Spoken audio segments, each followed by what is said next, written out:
fundou aí a campanha de doação, a associação, a Associação Chico Viale. Isso conta um pouquinho para nós aí, tanto de como ela funciona, conta um pouco a história também, porque a gente ama a história e o pouco que eu sei que é uma história bem bacana. Então, conta aí um pouco pra gente. A Associação Chico Viale foi literalmente um acidente na minha vida, né? Que foi o acidente de carro do meu irmão, 17 anos atrás, em 2007. Ele dormiu na direção e entrou debaixo de um caminhão. Aí, o carro foi dobrando, né? Assim, enrolando. Capotando? Não capotando? Ele, tipo, que nem aquelas latas de sardinha, sabe? Que vai enrolando a tampa. Sim. E daí, na ferragem, ele perdeu metade da cabeça e ele teve o baço atingido. Esses foram os machucados dele. Só que daí, quando a ferragem bate na cabeça dele, ele teve um rompimento da carótida. Então, ele perde uma parte da cabeça e o outro lado do cérebro não é oxigenado pelo rompimento da carótida.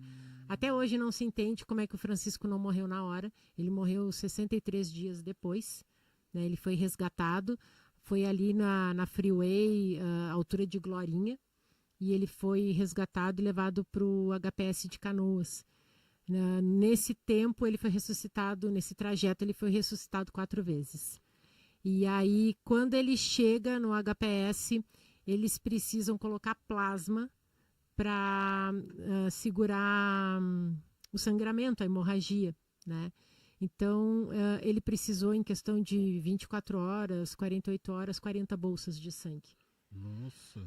Aí, a gente é avisado, né? Isso aconteceu de madrugada, ele estava indo para a praia. Quantos anos ele tinha? Ele tinha 28 na época. Ele estava indo para a praia, saiu cedo para, vou aproveitar o final de semana, né? E aí a gente vai pro hospital e não tem o que fazer. Ele está em coma, né? Tem que esperar o organismo reagir, tá tudo ligado ali. Não deu parada cerebral, né? Ele não deu morte cerebral, então os médicos têm que aguardar. Isso foi no dia 13 de janeiro de 2007. No dia 15 de janeiro de 2007, a minha irmã, nós somos em 3, eu, a Cíntia e o Francisco, por isso Chico Viale. A Cíntia estava em Porto Alegre e ela me liga, eu aqui em São Francisco, e ela liga e diz assim: ô Pati, o Hemocentro entrou em contato e a gente precisa repor 40 bolsas de sangue. Opa, como é que se faz isso? Eu não sabia nada de sangue, entendeu? Nada. Nossa, 40 bolsas de sangue. E sendo que 100 dias antes, nós estávamos enterrando o nosso pai e ele tinha tido uma diverticulite e precisou de 4 bolsas de sangue. E eu passei batido naquela informação, sabe? Nossa, 10 vezes mais. Eu passei batido, tipo assim, dane-se o hospital que deu um jeito. Foi bem assim, bem arrogante, entendeu? E hoje eu entendo que a minha missão tinha começado em outubro de 2006 com o meu pai, quando se pediu as 4 bolsas de sangue e eu não entendi. Aí a vida teve que vir mais forte, dando uma porrada mais forte. Tu vai entender ou não vai? Né? E daí, naquele dia, eu pensei, tá, mas e como que se faz isso? A única coisa que eu sei fazer é trabalhar como jornalista, escrever um release, que é um texto, né, onde a gente comunica uma notícia, comunica um fato, e eu contei. Né? Eu contei, olha, meu irmão se acidentou, e na época ele era guia de turismo em Gramado. Meu irmão se acidentou, tá assim, entre a vida e a morte no hospital, e a gente precisa repor 40 bolsas de sangue no Hemocentro em Porto Alegre. Resultado daquele e-mail. Numa época que a rede social era Orkut, 2007, né? As pessoas usavam muito o e-mail ainda, viralizou de uma maneira que eu não consigo nem dizer para vocês, e numa única semana, 4 dias, cerca de 500 pessoas foram ao Hemocentro para doar sangue. Porque aí é que vem o trabalho da comunicação, de tu te dar bem com as pessoas, porque tu tem que lembrar que tu tem que se dar bem com as pessoas. A gente não passa por cima das pessoas. A gente não pode ser egoísta de achar que a gente não vai precisar delas, né? Exatamente. E traduzir a informação. Como é que se doa sangue? Exato. Ninguém sabe. Então. Tu só vai descobrir quando acontece contigo. Não é uma informação que está pipocando ali, hoje é muito mais divulgado isso. Mas tu que tá com saúde, tu vai querer saber como se doa sangue? Sim. E tipo, Entendeu? é que também é aquela coisa assim que eu até tava conversando com alguém esses dias, não sei se foi com a Brenda, que a gente só começa a entender as coisas, certas coisas, depois que nem acontece com a Isso. gente. Entende? Tipo, tu ir lá e doar sangue não custa nada. É. E tu doar Entende? porque tu tem saúde. Exatamente. Não é porque tu tá com um problema. Tu lembrou que alguém precisa, mas felizmente tu tá com saúde e tu pode ajudar. Exato. Então acaba que quando não nos atinge, isso realmente passa batido, as pessoas não dão bola, que talvez é uma coisa que lá na frente pode, sei lá, te ajudar, entendeu? Não só beneficiar os outros, pode beneficiar um conhecido, um vizinho, qualquer um. E não vai cair um pedaço da Não, e pessoa até assim, em ajudar o outro. Quando tu doa sangue, tu doa 450 ml. Uma bolsa tem 450 ml. E em questão de 48 horas, tu faz a reposição desse sangue. Nossa. Os homens doam de 2 em 2 meses e as mulheres doam de 3 em 3 meses, por causa da menstruação, por causa da perda do ferro. Então, é um mês a mais, assim, para uma garantia de saúde, entendeu? Mas é simples, é muito simples. E uma bolsa de sangue, ela é fracionada e tu pode ajudar a salvar a vida de 4 pessoas. Então, até uma das coisas que eu sempre digo assim, que as pessoas às vezes falam assim, super-herói existe na ficção. Não, super-herói existe na vida real, aquele que doa sangue. Porque ele dá um pedaço de si, né? É um pedaço de si. Sim. Para ajudar uma pessoa que às vezes ele nem imagina quem seja. Né? E isso é um baita de um exemplo de solidariedade, ajudar o outro, né? Sem ver quem é o outro. E um exemplo de cidadania. Porque a gente quer ver a nossa sociedade prosperar, a gente quer ver a nossa sociedade saudável. Então, o que a gente faz? Eu dou o que eu tenho de melhor, a minha vida. O sangue, ela é circulação, ela circula a vida.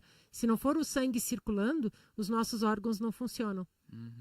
Então, tu tá dando o melhor que tu tem para outra pessoa. Nossa, forte. Né? Forte demais. Pra tu ver que às vezes a gente acha que o nosso melhor é algo... Na verdade, é somente o que flui dentro. É simples. E tu pode cometer essa grandeza várias vezes ao ano para ajudar as pessoas. E tu falando ali de números, né? Me fez eu ter uma proporção mais clara do que são 40 bolsas de sangue, né?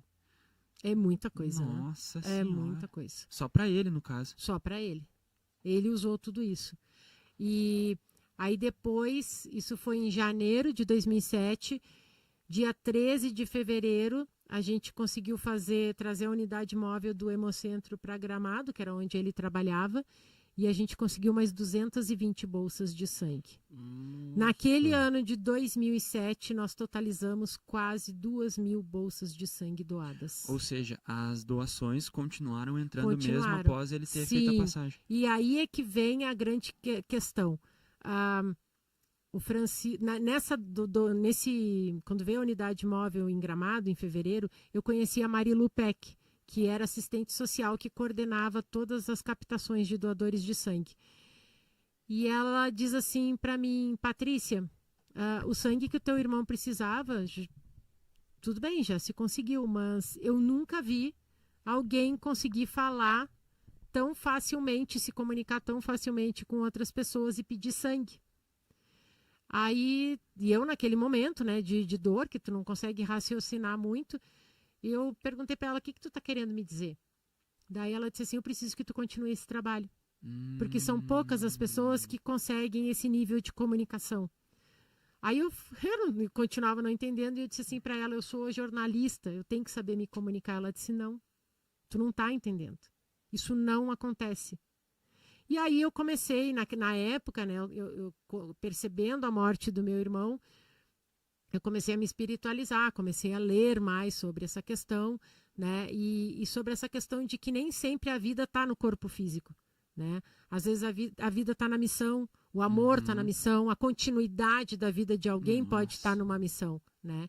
E o Francisco, daí ele morre em 16 de março, e em julho daquele ano, no dia da Revolução Francesa, que agora não estou me lembrando da data, se cria a Associação Chico Viale, com um único propósito: levar vida para quem precisa, né? Atualmente, 17 anos depois, a gente está com uma série de burocracias, sabe? Para liberar uma unidade móvel. Vocês lembram que vinha a unidade móvel 2, 3 vezes por ano para cá. Hoje existe um outro regramento para o Hemocentro, que a gente está tentando iniciar o diálogo de novo para trazer a unidade móvel, né? Porque é muito ruim para as pessoas, os doadores, viajarem. Né?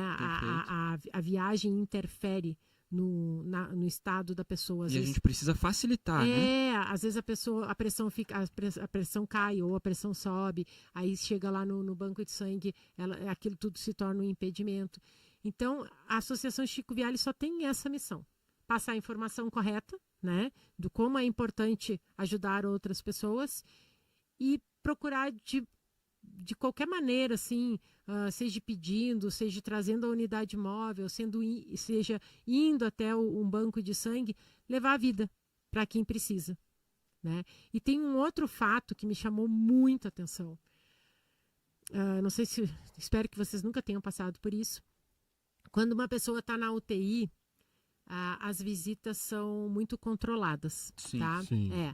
Aí tinha 10 minutos ao meio-dia e 10 minutos às 19 horas. A família era gigante. E os amigos chegavam lá.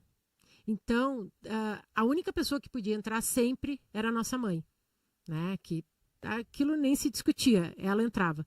E aí depois a gente fazia ali uma escolha, tá? Tu veio de longe, então tu entra. Não, essa tia faz tempo que não viu ele. Não, Patrícia, tu entrou ontem, então dá o teu lugar, sabe? Coisas assim. E numa dessas vezes que eu não entrei e eu fiquei sentada na recepção e a tua cabeça pira, né? Porque tu vê tudo quanto é coisa ali dentro, né? As pessoas passando por N situações. E as pessoas falando o que está acontecendo. E tu já preocupado com aquilo, nossa. A tua cabeça fica meio pirada, né? E aí eu tô sentada, olhando pro nada, e uma senhora sai. Ela devia estar saindo desse horário de visita de um parente dela. Uma senhora bem humilde, baixinha, negra, e também, assim, transtornada. Eu fico só imaginando, né, o que ela viu. E o recepcionista chama ela e diz assim: a senhora é a fulana de tal? E ela faz assim com a cabeça. Eu tenho que entregar isso para a senhora. Eles, quando precisa de doação de sangue, eles entregam um papel explicando, né? E dizendo como tem que ser feita, aonde tem que ser feito, que geralmente é no Hemocentro do Rio Grande do Sul, ali na Avenida Bento Gonçalves, e o número de bolsas que aquela pessoa tem que conseguir. E ele entrega esse papel para ela. E ela olha o papel e ela não consegue entender, ela fica olhando aquilo. Isso que é o mais louco, porque talvez se ele tivesse parado, conversado com ela, explicado, porque muitas vezes essa é a falta de informação que eu sempre falo. Porque já está num momento complicado e se tu facilitar a comunicação... E vem uma situação que pode ser mais complicada ainda, né? Exatamente, porque ele precisa de um recurso que é vital, entende? Então acaba que tu simplesmente joga essa informação sem explicação nenhuma de como, com um papel que talvez tenha nomes que ela nem entenda, nem sabe o que é. E se não é uma pessoa de Porto Alegre que nem sabe onde é que é a Bento Gonçalves, exatamente, né? E daí ali eu percebo que eu sou uma privilegiada. Eu percebo que as coisas são fáceis para mim, né? Eu tenho uma profissão que me abre portas, o jornalismo abre portas, né? E que a minha cor me abre portas e a minha capacidade de compreensão de estudo me abre portas. Então, eu precisava pegar tudo isso e fazer alguma coisa pelos outros. Porque o meu irmão também era um privilegiado e ele estava perdendo a vida. Ou seja, o que tu aprende numa situação dessas? Que a gente é nada. Que uma hora a gente vai morrer. E talvez numa situação tenebrosa, sabe? Então, enquanto a gente estiver vivo, a gente tem que aproveitar tudo que a gente tem a nosso favor para ajudar os outros. A vida é isso, é ajudar os outros. Isso tu vai levar. Agora, carro, roupa, casa, sapato, isso a gente não vai levar. Né? Então, e aí a Associação Chico Viale tem esse propósito social. Não interessa quem seja. A gente vai buscar o sangue. Porque tem pessoas que não são escutadas. Né? Tem pessoas que não sabem pedir ajuda. Essa senhora, até hoje eu penso nela. São 17 anos e eu penso nela. O que será que aconteceu? Quem ajudou ela? Será que aquele dia ela conseguiu chegar na casa dela? Será que alguém deu um suporte para ela? Sim, entendi. Porque para ajudar o teu irmão, muita gente se sensibilizou. E muita gente me ajudou, exato. Entendeu? E essa sensibilidade não acontece quando é uma pessoa do gueto, uma pessoa preta. A gente sabe entendeu? que não. É real, entendi. E aí, quando a gente conversa sobre essa questão até do racismo, que os negros pedem assim, que os brancos têm que entender, não é só o ajudar ou o entender, é sentir, entendeu? Não... Sai da tua situação. E não, tem muito, agora que tu citou isso, não necessariamente é ajudar aquela pessoa dando um dinheiro para ela. Entendeu? É uma oportunidade, uma voz. Exatamente. A gente precisa muito mais de voz. Gente, eu sou mulher. Eu sou mulher. Então vocês imaginam o que eu passo. Eu sou uma mulher divorciada. Então vocês imaginam o que eu passo. E é isso, sabe? Quando a gente tem a oportunidade da voz, a gente não pode calar na gente. A gente tem que ecoar. É que nem vocês fazem aqui. Sabe? Tem que abrir microfone para todo mundo. Porque aí vai surgir ou a inspiração, ou uma real ajuda, ou uma continuidade de história. E isso é vida. Exato. Às vezes a pessoa ela tá num processo ali que falta, às vezes, a palavra certa para ela dar aquele tchan na vida dela. E às vezes é numa ação ou atitude completamente inesperada e fora de contexto que isso chega até nós, né? Então, por isso que eu acredito piamente que o podcast ele possibilita isso às pessoas. Eles possibilitam, às vezes, em uma frase que tu traz aqui pra gente, abrir um leque de possibilidade, de algo que às vezes estava faltando, que ela só não estava conseguindo chegar até ali. Né? Ela já teve todo um trabalho, um processo, né? Que ela carrega consigo, mas faltava a cerejinha aquela, assim, né? E às vezes é uma fala, uma frase da gente. É um cutucão pra ajudar na vida, então, né? Esse lance de dar ouvidos também é uma parada que de certa forma deixa de lado um pouco o ego, né? Porque quando a gente dá ouvido para outras pessoas, a gente também está ofertando, não somente a nós, mas a todo um ciclo que está nos acompanhando, de enxergar, entendeu? De enxergar ou possibilidade, ou de ter coragem, entendeu? De enfrentar. E essa é a ajuda que tu traz, de certa forma, com a campanha, né? E a outra coisa é que, assim, as pessoas não percebem o quanto é importante uma doação de sangue. Por exemplo, para tu doar sangue, tu tem que estar bem de saúde. Para tu estar bem de saúde, tu tem que comer, tu tem que te alimentar. Pois então. Né? Tu tem que ser uma pessoa consciente de si, consciente da sua saúde. Então, um doador de sangue, ele é um cidadão. Ele é um cara consciente, ele é um cara que se cuida, ele é um cara que no bairro dele, ele vai cuidar como é que está o esgoto, porque ele quer uma água. Ele precisa se hidratar porque ele quer continuar sendo doador de sangue. Ele precisa de um ambiente limpo. Entende? É um cara que vai no supermercado e ele vai comprar comida, ele vai fazer a comida dele porque ele tem que estar alimentado. Ele preserva a saúde dele. Então, não são coisas isoladas, sabe? Eu doei sangue, pronto. Não, existe todo um contexto. E a gente muda sociedade fazendo essas pequenas ações. Eu lembro as primeiras doações de sangue aqui em São Francisco. Já eram, assim, verdadeiras festas de cidadania, porque a comunidade se envolvia para fazer acontecer. As últimas, antes da pandemia, gente, sem brincadeira, eu tinha 80 voluntários. 80 voluntários, quando eu precisava de 20. Eu não sabia onde botar as pessoas para trabalhar. E as pessoas me diziam assim, deixa eu ficar aqui. Eu alcanço o lanche para o doador. Porque elas queriam participar, Entendeu? Nossa. Aquilo é um movimento tão valioso, é tu te sentir alguém. Eu tô ajudando o outro, eu sou alguém.